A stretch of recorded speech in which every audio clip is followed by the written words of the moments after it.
Hi everyone, my name is Anna Janises. Welcome to part 2 of the bullet journal crash course here at Personal Planner. We talked about this a bit in the last video, but we're going to go into depth now about the actual bullets in the system. And this is sort of the soul of the bullet journal, is you use different bullets or symbols to denote different things in your journal.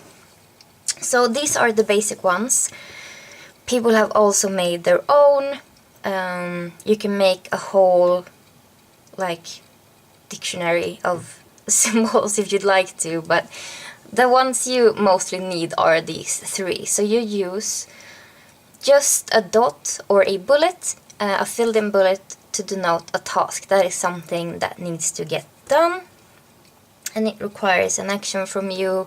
And then if there's something that's time-bound, you use an open bullet or circle, which is an event. So say you have a dentist appointment, which is apparently my favorite example. You have an appointment, or you are going to a concert, or you're meeting someone, or maybe you have a date with someone. You put that in with an open dot, because that way when you scan your list of tasks for the day, you will see that, oh, I have to be somewhere here at a certain time, or I have to show up and do something, rather than doing it in your own at your own pace, like when you're using the filled-in bullets. And then, as I said in the last video, the bullet journal wants to collect everything in your life in the same place, which is really great. If you are a post-it person like I used to be, you will not have like a monitor full of post-it notes anymore. I promise. But you use a dash to denote a note. So something comes up, say, I'm going to use it as an example later, but say you go to the gym a day and you find out that, oh, the gym's gonna be closed next week. Maybe jot that down during your daily log, that the gym is closed next week, and then you have that somewhere and you won't forget and waste the time going there when you don't have to. So what you're going to end up with is a running list of things, and it can get a bit overwhelming. So what you also use is the so-called signifiers, and these are put next to the bullets to give them extra information.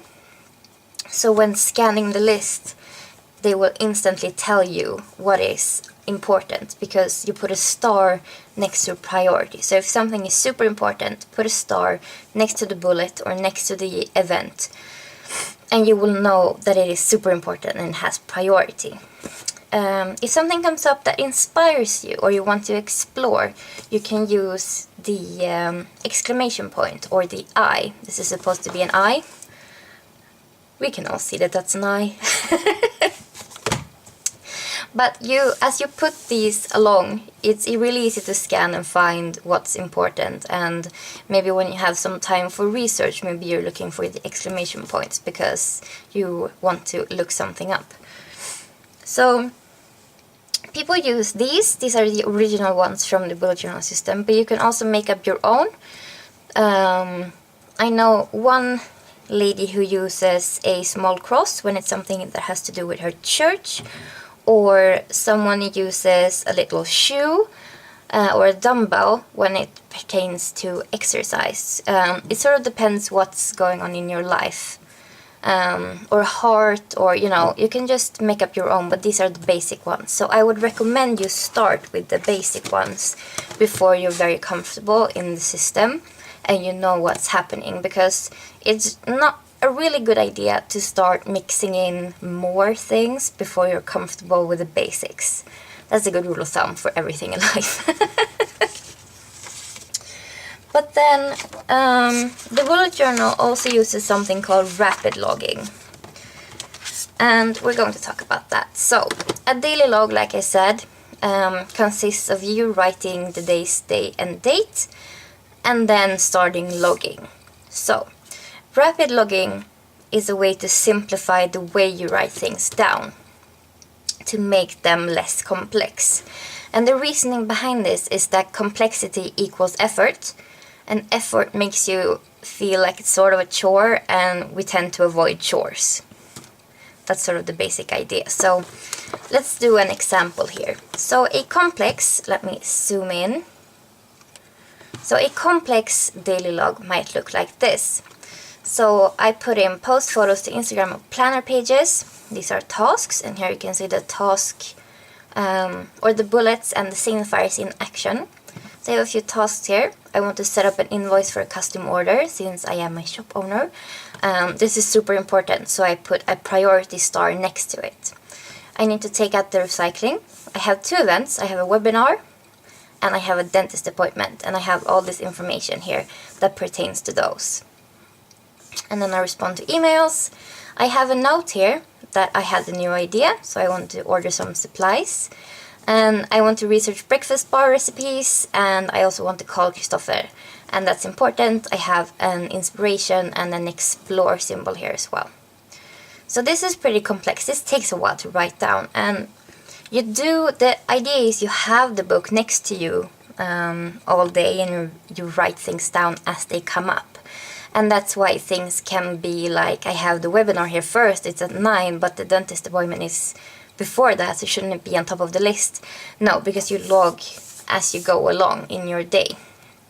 And maybe I didn't know about the dentist appointment until after I wrote the first ones in. But if you then try to make this simpler, I'm going to move some things around, and you try the rapid logging way. You put in just the short versions of this, and this makes it really easy to put things down in your list. So you have the bullets that tells you what it is, you have a short keyword of what it is, and you have a signifier. Now, I'm a fan of the more complex way of doing things, because if you do it like this, you have to keep all the details in your head anyway. But this is faster, and if you find yourself not wanting to write all this down, this might be easier for you. So I say try the different ways and see what you like the most, is my tip to you when it comes to that. And that's my dishwasher, if you can hear the beeping in the background, sorry. So let's zoom out again. So that is the difference between the more complex logging and the rapid logging. And the bullet journal is built around the rapid logging. So you use the bullets to tell you information, you have the signifiers to tell you information, and then you have the sort of the keyword to tell you what it actually is. So it's super quick, and you can just keep adding things during the day. So then when you're done, what do you do then?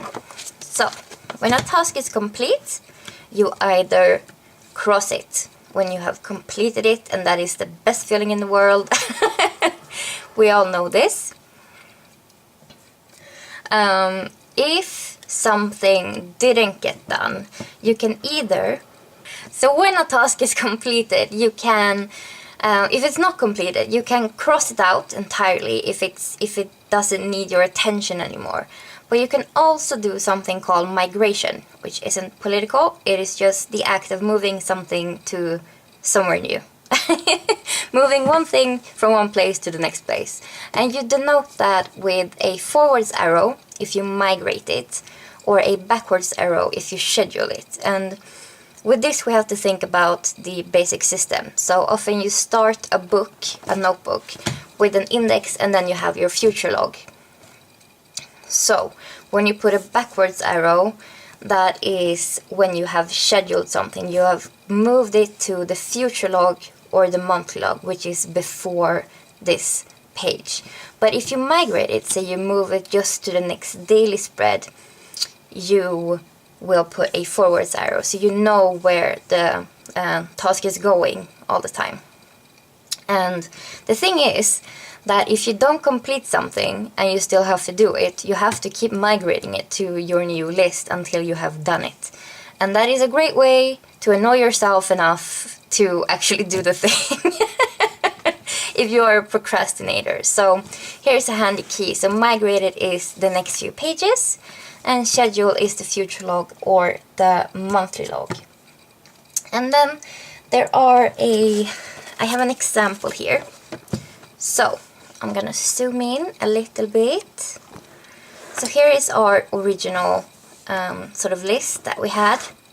And here is another way of doing it when you are done. So you can either go through this during the day when you complete things, or you can go through at the end of the day or at the end of the week. There's a few schools of thoughts about this, if you do it while you're doing it, or at the end of the day, or the end of the week. For myself, I do it as I go along, and also at the end of the night when I'm planning out for my next morning. But I've completed the Instagram thing, so I crossed it. The invoice is complete. It's fine. Didn't get to the recycling. I'm gonna do that tomorrow, so I put a forwards arrow here. The events I'm not doing anything with, but my dentist appointment got cancelled without any information about the future, so I'm just crossed that out now. The emails are done. I'm not touching my notes. And calling Christopher, call K here, wasn't that important after all about the meeting thing, so I moved that to the future log, and we can do that in a bit. But in regards to notes, I'm gonna zoom out again. You can either move your notes to a collection or leave them as they are. That's sort of what works for you. I usually, if I put the note in a daily log, I will leave it there. Because if they were belonging to a collection, I would have put them in a collection to begin with. But that are the basic bullets that we use in the system. And in the next video, we are going to go in with a pre-printed planner instead of a notebook and see how we can use the bullets and the system in there. So I will see you then. Bye.